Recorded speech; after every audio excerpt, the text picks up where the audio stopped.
pre-listing inspection or appraisal or both? That is a question that I occasionally get, and some people lean that way, and there are reasons to do it and there are reasons not to do it. There are a lot of factors involved. Let's say that you have a home that you've cared for very, very well. You've done everything right. You've had your yearly HVAC inspections. You've changed your filters. You've patched those things in the roof. You've kept up your paint and hardware maintenance throughout your home, and you've really been on top of your game. If you've done those things, there still might be some surprises on your inspection when you sell, but more than likely you've been on top of those things.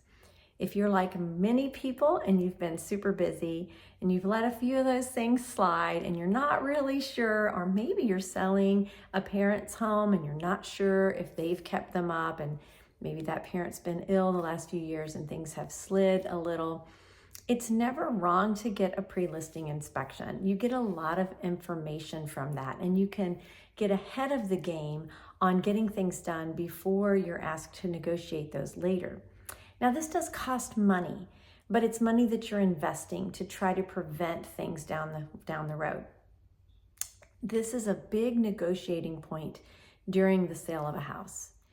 If you find something in a pre-listing inspection and can take care of it, additionally, you have the advantage of being on your timeline. If you do this between the contract and the close of the sale of the home, you're on a time crunch, and usually it's just a few days to get things lined up and done. Sometimes it can bleed into after the sale, and there are ways to do that. But what I'm saying is you are now having to ask a vendor to get on the ball, be there, get it done. That can mean overtime hours and higher costs to you. That is just part of the reason that doing it afterward can be a little bit of a problem. But it is the normal way and probably the most common way that things are done. Additionally, an inspection can be a little bit different depending on the inspector. So you might get a different look and a different feel to the report. So if you were to do a pre-listing inspection and your buyer is advised to do one after in contract, again, that inspector still might find some things that they want you to fix. Most of the time, those would be a lot smaller items that you could possibly negotiate away pretty quickly. What you want to catch on a pre-listing inspection are the big things, the big ticket items that you can take the time to repair and be in good shape going in. It also looks really good on a listing when you've said that you've done this. This helps that buyer understand that you're pretty serious about selling and that you've done what it takes to get your house fully prepared. Now, as a buyer's agent, I would still recommend an inspection, even if there was a pre-listing one. This is important just to make sure everything was fixed and done correctly, and make sure everything else that was looked at through an inspector that we trust on our side.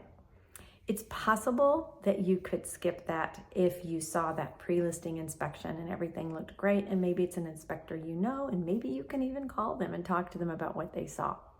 These are just reasons to think about possibly doing a pre-listing inspection or not. We don't do them very often, but it is something to think about and talk about with your agent. Appraisals are another thing that some people like to do after the fact instead of before. There are some advantages to doing an appraisal, a pre-listing appraisal. It gives you a really nice look at a comp analysis to put alongside the agent's work to give you a good price point and know where your home is going to fall. But there is a lot of subjectivity when pricing a home. There's science and art to it. So on the other side of that, if the buyer has a mortgage, they are probably more than likely going to be required to have another appraisal, even if you just did one and paid for one. Most of the time, we don't do them in a pre-listing situation. And most of the time, we don't do the inspections beforehand. Most of this is done after a home is in contract. But these are some things to think about and things to consider when you talk with your agent. Let me know if you have any questions about this or anything else, and have a great day.